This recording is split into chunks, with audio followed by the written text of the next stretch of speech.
Hey guys, welcome to the channel. In this video, I'll show you how to upload the Excel sheet to Google Drive and make it editable. So just go to the Excel and of course, make sure to create your first project or document.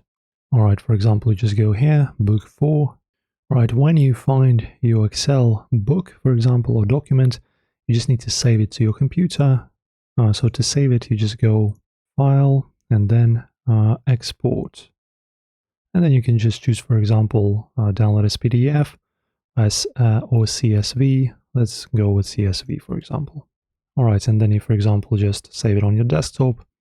And after that, you go to Google Drive, just press on Drive, Drive Google, go here and just, all right, and in here, guys, just make sure to upload your document. So you just go plus and File Upload.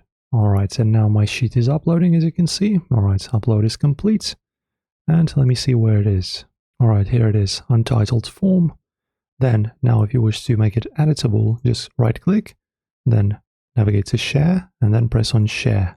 And in here, guys, as you can see in the general access, make sure that it's anyone with the link. Now they can, as you can see, edit and view and also delete form responses. So you're pretty much just making it fully accessible and editable as well. Then press on done. And now whoever just has access to it can edit anything inside and yeah, be a full editor just like you was our creator. Enjoy, guys. If this helped you out, like and subscribe, and see you next time in the next video.